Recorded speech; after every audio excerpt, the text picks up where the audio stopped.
Der Chris tut auch mit beim Tunschei seine Verbrechergeschichten und baut der Kathi eine gefälschte Batterie ein. Der Pfarrer muss beim Berli und beim Rolli übernachten und die einen Weiber kümmern sich um ihn mehr, als wie ihm recht ist. Margot schnuffet in die Aschentonne umeinander und krampft ein altes Klump außer. Und sein preisischer Alter redet ihr aber ins Gewissen und drum bringt es wieder zurück. Da wird's aber von der Josie erwuschen und muss 35 € Straf zahlen. Das gefällt ihr nicht und drum macht sie eine Eingabe für ein neues Gesetz und ein Haufen Lansinger unterschreiben das.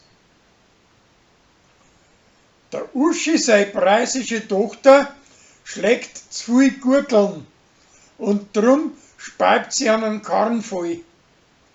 Die Alte weiß das aber nicht und glaubt, dass der Chris und der Benny den Gestank zu Fleiß eingemacht haben, weil sie einen Gemeinsaal nicht überlassen hat zum Fußballschauen. Danach entschuldigt sie sich aber bei denen und schließlich können im Gemeinsaal Männer einen Fußball anschauen und Landweiber einen Bingo spielen.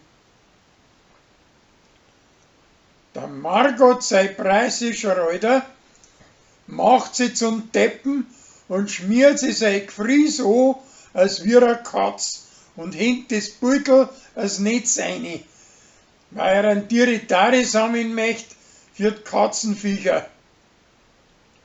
Die Spendierkisten werden vom Emil anmontiert und gerichtet und wieder aufgehängt.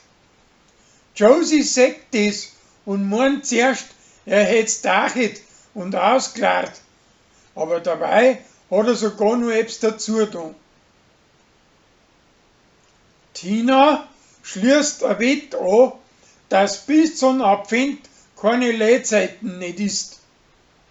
Die Wett verspielt aber und drum muss jetzt in einem depperten Gewand am Christkindlmarkt Reklame machen für einen preisischen Kellner sein Bier. Er möchte für den Philipp 4 Trageln brauen, aber den Sud verschlaft er und drum verreckt er ihm.